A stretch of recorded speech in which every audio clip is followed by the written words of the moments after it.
Bustos. Bonjour. Et merci de nous faire l'honneur d'être sur Caraïbes TV et en Martinique. C'est un plaisir d'être sur les deux, la chaîne et le département. Merci beaucoup, c'est un honneur. Alors on débute tout de suite avec nos questions. Alors on sait que Mehdi Bustos c'est un grand artiste, mais qui est-il dans la vraie vie? Alors dans la vraie vie, d'après vous? C'est quelqu'un peut-être de réservé, qu'on ne soupçonne pas? En fait, c'est quelqu'un qui est souvent en fait dans la lune. Je pense qu'en fait, je me nourris de chaque instant. J'essaie de voir comment je juxtapose mes expériences avec les chansons que je vais pouvoir créer. Mes rencontres musicales me nourrissent également. J'essaie d'agrémenter, de toujours me projeter dans le futur. Donc je suis toujours en mouvement dans ma tête. En ébullition. Alors qu'est-ce qui vous inspire dans la vie de tous les jours? Vous nous avez déjà dit que vous avez déjà des collaborations, vous avez des personnes peut-être qui vous inspirent particulièrement? En fait, des projets de collaboration, oui, effectivement, puisque je me diversifie de plus en plus dans mes styles musicaux, puisqu'on m'a beaucoup vu en Zouk Love. Après, effectivement, j'ai fait un petit pied de nez avec Elle Demande. C'était à l'époque quelque chose qui n'était pas très courant. Ça s'appelle un mid-tempo et non pas un tempo down. Avec une musique un petit peu plus vivante, plus festive, telle que moi je l'avais connue lorsque j'ai découvert le zouk, avec toutes ces variations, ces possibilités de changer un petit peu et puis d'animer le public. Donc ça va continuer dans ce sens. Bien sûr, je reste attaché à mes premiers amours, à mes premières écritures, mes chansons romantiques qui me caractérisent, mais à côté de ça, je tiens à dynamiser mon répertoire avec des chansons beaucoup plus vivantes. Et dans une thématique un peu plus personnelle, dans toutes vos collaborations, laquelle vous a le plus marqué en tant qu'artiste d'une part et en tant qu'homme d'autre part? Alors en tant qu'artiste, donc les collaborations qui ont été importantes vraiment, je pense que le duo avec Jeanne Faustin a été un duo charnière qui m'a permis en fait de passer d'une représentativité communautaire à une visibilité nationale. Donc Pas de glace, qui est d'abord un succès aux Antilles en 2005, qui devient un succès après à plus grande échelle en métropole, en Europe, et qui me permet par la suite d'accéder à un marché différent avec la signature en édition d'abord avec Couleur Musique et ensuite en licence avec Warner Music. D'accord. Alors vous avez commencé la musique d'après mes sources à 6 ans, c'est ça? Ouais, en fait, comme un petit garçon normal qui va dans la MJC, qui, voilà, quoi, maman, j'ai envie de faire du tambour, j'ai envie de faire un peu de théâtre, voilà, quoi.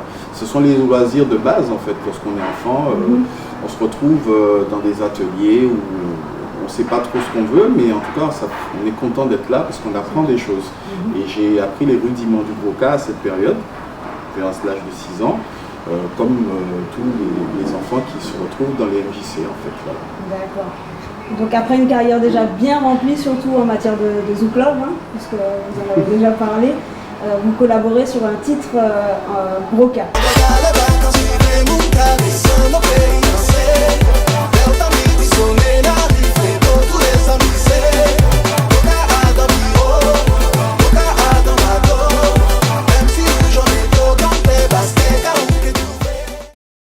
Donc ça fait du bien de revenir aux sources?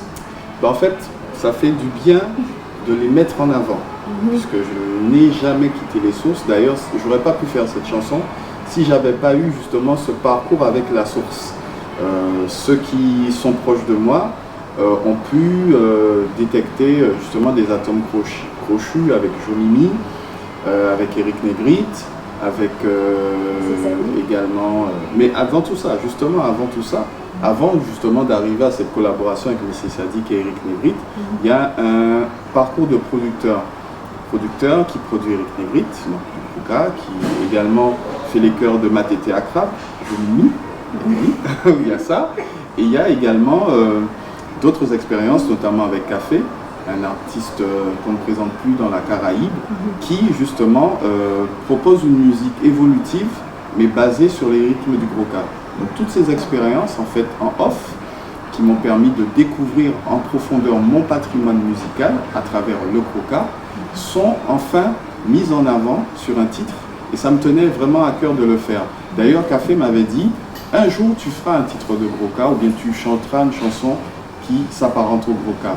Et à cette époque, effectivement, je n'avais pas encore cette visibilité, je n'avais peut-être pas encore cette maturité, ni cette audace. Aujourd'hui, en fait, c'est chose faite. Je suis heureux d'avoir pu enfin mettre en avant justement cette partie de ce que je suis, qui me caractérise et qui me tient à cœur.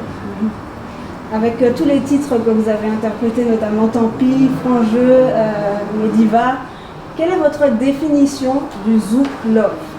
On voudrait une définition donnée par Mehdi Custos. Alors, qu'est-ce que c'est? C'est compliqué puisque je fais partie des artistes qui sont pas dans la même veine d'inspiration à chaque fois.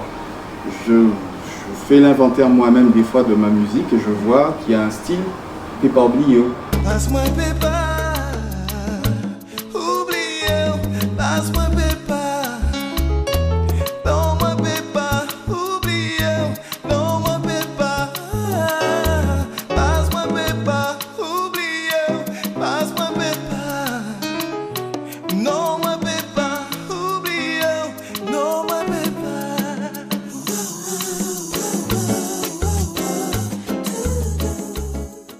Il y a un style pas de glace. Je relèverai tous les défis que tu me donneras.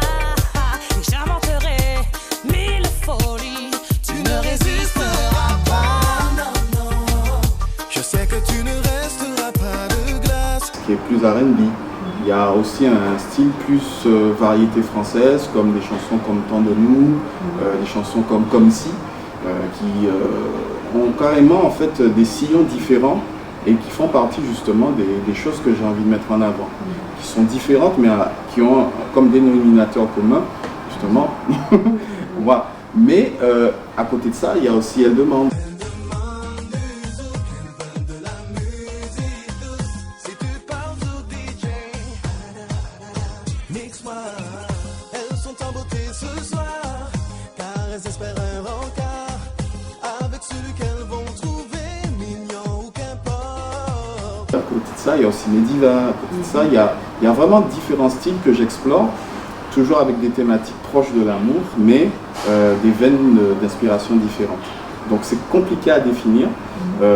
J'espère avoir été le père de certains courants, puisque moi-même je me suis inspiré aussi de certaines personnes. J'ai trouvé une certaine matière présente, mais aujourd'hui aussi, bon voilà, quoi, je pense que mes expériences qui sont devenues des réussites ont permis à d'autres aussi de s'affirmer dans des styles qui leur appartiennent aujourd'hui. Alors non seulement vous êtes, on le sait, hein, le tombeur de ces dames, mais vous êtes aussi un artiste engagé dans de nombreuses causes humanitaires, notamment la pauvreté en Afrique. On a cru entendre ça dans l'oreillette. Oui. La drépanocytose, c'est le thème de la drépaction justement. Donc selon vous, c'est une question vraiment générale. Oui. Que faudrait-il changer sur cette terre? Il y a tellement de choses. Ouh là là là là. C'est une grande question qui mériterait vraiment à elle seule une émission. Mais on va essayer de faire court. Moi, ça fait 10 ans que je réponds aux appels de l'association Drépaction avec Jenny Hippocrate qui a une énergie incroyable et qui communique justement cette envie d'aider à toutes les personnes en fait, qu'elle rencontre. Parce qu'en fait, elle défend des vraies choses, une vraie douleur qui est quotidienne. J'ai une pensée particulière aujourd'hui pour Taylor, son fils, qui justement était condamné et grâce à l'amour de sa mère et à sa combativité, aujourd'hui est un jeune homme qui s'affirme, qui se réalise, qui vit et qui a dépassé justement certaines difficultés aujourd'hui et c'est une fierté de voir le combat de cette femme apporter ses fruits et c'est un combat qui est quotidien. J'ai aussi une pensée aussi pour toutes les autres personnes qui attendent des soins, qui attendent justement qu'on puisse mobiliser des fonds pour pouvoir les aider, les appuyer dans leur quotidien avec des moyens adaptés à leurs besoins. Au niveau de l'Afrique, j'ai reçu beaucoup de sollicitations, notamment de Wall for Tchad, qui est une association humanitaire qui a pour vocation de construire des puits dans les zones les plus reculées du Tchad. Et pour y avoir mis les pieds, cette réalité aussi, elle est très douloureuse à vivre, car on se retrouve dans des décors de Mad Max, avec la réalité justement de leur quotidien, où il n'y a pas d'eau, il n'y a pas d'infrastructure. On est retrouvé, on est presque pratiquement retourné à l'âge de, pas l'âge de pierre en fait, mais en même temps de voir aussi l'espoir qui renaît lorsque l'eau jaillit de ces puits. Ça donne envie effectivement de continuer de croire qu'il est possible qu'on améliore avec des actions, avec de la volonté, le quotidien des gens. Et nous les artistes, enfin en ce qui me concerne, lorsque je suis présent, j'essaie justement de sensibiliser les personnes qui me suivent, qui apprécient ma musique, à autre chose de beaucoup plus important et de beaucoup plus valorisant à mes yeux. Et je crois que notre fonction en tant qu'artiste, si on a la possibilité effectivement de briller, c'est que notre lumière puisse irradier sur les choses et sur les vraies réalités difficiles de certaines personnes qu'ils ont à affronter au quotidien. C'est très bien dit. Quelles sont vos perspectives à l'horizon 2017 ? Eh bien, perspective à l'horizon 2017, c'est une grande question qui va trouver sa réponse dans mon prochain album, puisque je suis déjà en train de cogiter sur un projet qui a une dimension afro-caribéenne, et ça va me demander un vrai travail qui ressemble à celui que j'ai fourni en 2005 lors de mes premiers concerts, où j'avais envie de montrer tout ce que je savais faire, et la danse, et la musique, et la mise en scène, et le décor, le spectacle. C'est vrai que j'ai un petit peu délaissé cette partie-là, et le public en fait a découvert l'artiste justement dans une autre face, sous une autre facette. On a pu effectivement oublier un peu un moment les paillettes, approcher le contenu, justement laisser disparaître un peu cette image de tombeur au bénéfice de quelqu'un de beaucoup plus sensible. Je crois qu'aujourd'hui les gens savent mieux qui je suis à l'intérieur et qu'on peut réunir les deux sans qu'il y ait d'informations parasites. Il y a la scène, il y a le plaisir d'être dessus et de justement de séduire. Et puis il y a aussi l'homme de cœur qui est là, qui est présent, qui est prêt à tendre la main ou aussi à attraper celle qui passe pour pouvoir construire un lendemain meilleur. Très bien. Vous avez un mot à dire à vos fans, non seulement à vos fans, mais aussi à nos Caraïbnautes? Alors, chers Caraïbnautes, je vous souhaite une bonne fin. Enfin, c'est la rentrée. On se reverra au début de fin d'année. Alors, une bonne rentrée. Profitez bien justement de toute cette énergie qui est mise à contribution pour vous faire plaisir. Et je dis à mes fans de continuer à suivre les aventures d'île en île. On revient de Mayotte, c'était très bien. Là, on est en Martinique. On repart après en Guadeloupe. Après, on continue.